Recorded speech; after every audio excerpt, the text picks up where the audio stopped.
Mas por falar em egrégora, por falar em topo, por falar em alcançar um nível alto, né, de conhecimentos, e o fatídico grau 33, que nós vemos assim, os maiores absurdos sendo falados sobre o grau 33, né? E às vezes você vê uma pessoa dizendo: ah, você é maçom, mas espera você chegar no grau 33. É lá que você vai ver o que realmente acontece. Quando você chegar lá, você vai se arrepender, não sei o quê. E eu sempre falo: olha, eu não sou grau 33 ainda, conheço vários e ninguém se transformou, cresceu rabo, chifre, nenhum deles. Continuaram sendo as mesmas pessoas. Não mesmo, pelo menos eu não. Então, esse mito do grau 33 é algo bastante falado, mas se as pessoas soubessem que o número 33 não se relaciona só à maçonaria, daria maior facilidade para as pessoas poderem entender, né? E você perguntou, você mencionou, né, que quando um maçom entra para a maçonaria, ele sempre será maçom. Sim, isso não No tem jeito. aspecto energético, né? No aspecto de não ter como voltar atrás de uma coisa que foi iniciada. Mas um maçom pode sair da instituição maçonaria? Sem dúvida. Existem vários, inclusive irmãos de coração que, por razões várias, né? Às vezes mudança de endereço, de cidade, às vezes por não ter financeiramente condições de bancar essa locação. Não é um valor alto, mas às vezes é difícil. O irmão tem dificuldade, por isso que não tem os ricos aí que a gente fala. Por várias razões, por desgosto, por ter que se dedicar mais à família, ele acaba tomando a decisão de sair. E ele sai. Ele é um irmão que a gente chama de irmão adormecido. Ou seja, ele não está ativo dentro de uma loja maçônica. Mas ele não deixa de ser maçom. Ele continua sendo maçom. Só que ele está adormecido. Ele sempre vai ser ajudado. Se ele precisar dos irmãos, os irmãos, em teoria, estão sempre prontos a ajudar, que eu acho que é o conceito de toda a loja maçônica. A gente tem os irmãos adormecidos e vamos nos ajudar entre si. Então, pode sair a qualquer momento. Agora, não dá para desfazer aquilo que já aprendeu. Então, por isso que ele é um maçom pro resto da vida. Independente do grau que o maçom alcança, todos Pois é. têm em comum a iniciação. Então, vamos lá para o grau 33. O grau 33, ele é vamos dizer assim, um grau, inclusive, que a gente chama de administrativo. Ou seja, para fechar todo o estudo filosófico. E é a mesma coisa que você está no último ano fazendo o TCC de uma faculdade. Você vai entregar um trabalho dentro daquilo que você aprendeu, né? O que acontece que é muito bacana, que eu vejo isso no rito brasileiro. Os outros ritos, eu conheço o rito escocês, na parte filosófica, e talvez um pouco dos capitulares, né? Eu tenho alguns graus capitulares. Mas o que acontece? Você começa na maçonaria do rito brasileiro, você começa no grau 4 como mestre. Mestre de uma filosofia, mestre de outra, mestre. De mestre você passa a ser cavaleiro. Ou seja, você defende aquilo que você.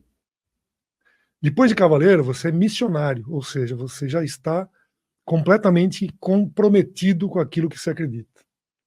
Aí depois você se torna guardião.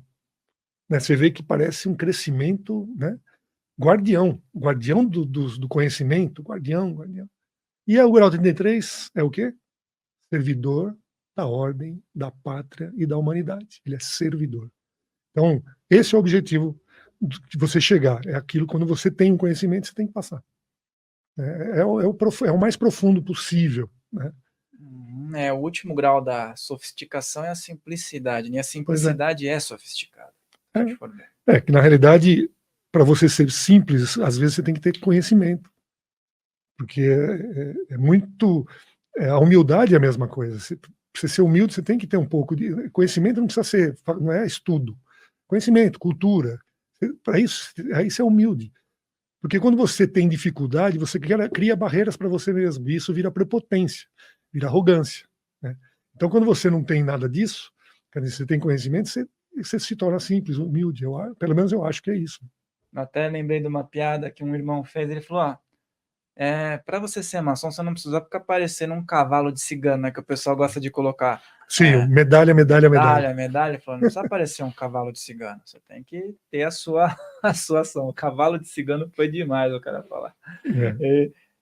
Falando nisso, falando da contribuição, da servidão, né? Qual que é o papel da maçonaria na sociedade, né? Como é que a maçonaria ela se envolve, e isso independente do rito, né? Qual é o papel social do maçom ou de uma loja em si, né?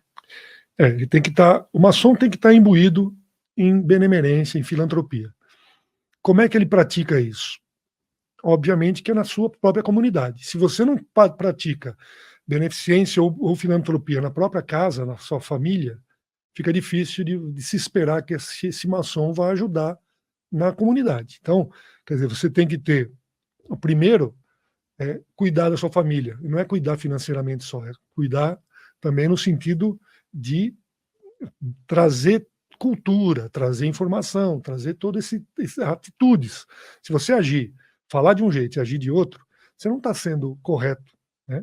Você tem que, antes de falar, agir. Se você agir, a pessoa ouve o que você está falando. Senão, é palavras jogadas ao vento.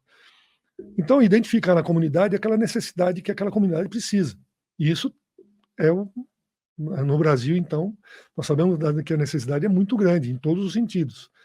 E a gente vê isso, às vezes, fazendo eventos em comunidades carentes, a gente faz muito final de ano, Natal, para a criançada carente, e a gente vê a dificuldade até com higiene pessoal, né?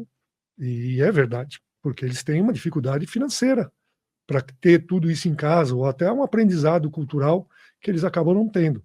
Então, tem que contribuir com tudo, né? Não só com o brinquedo. O brinquedo vamos dizer assim, é um ponto de alegria para a criança. Mas se você não trouxer a parte de valores morais, éticos para eles, tudo aquilo que você fez é jogado ao vento, né? Então, é a participação do maçom na comunidade. Isso é fundamental. Aquele que faz maçonaria só dentro da loja, ele não entendeu o que é maçonaria. E um ponto que eu acho que é um grande diferencial que hoje em dia a gente vê, né, principalmente com as redes sociais e com as pessoas que elas até ajudam o próximo, mas fazem isso à base de likes e de mostrar que está ajudando o próximo. Exatamente. Eu acho que assim, está ajudando o próximo ou está ajudando a si, por conta da imagem que está sendo veiculada? Pois é. E a maçonaria tem esse fundamento, né? Essa prática de, claro, fazer algo em respeito, mas sempre o máximo que puder se manter na discrição. Sim. É o ponto crucial para que continue sendo feito o trabalho. Então, e isso é uma das coisas que vai de encontro àqueles pensamentos de pessoas que não conhecem a maçonaria, né? Porque elas acham, vocês trabalham no bastidor, mas no bastidor ruim, no bastidor de fazer tramóias. Não, a gente trabalha no bastidor exatamente tentando ajudar e não querendo aparecer, porque esse é o objetivo da maçonaria. Aquele que faz propaganda daquilo que ele está fazendo, ele está realmente trabalhando a favor dele, não a favor da comunidade, né? E expondo também, né, uma situação, uma fragilidade de alguém, né? Sim. E se você gostou desse corte, lembre-se de deixar seu like, de se inscrever nesse canal e fortalece nosso canal principal, porque todos os cortes vêm dele. Se inscreve no canal oficial Filhos do Todo e o episódio completo está aqui na descrição. Fael Molina falando, um grande abraço.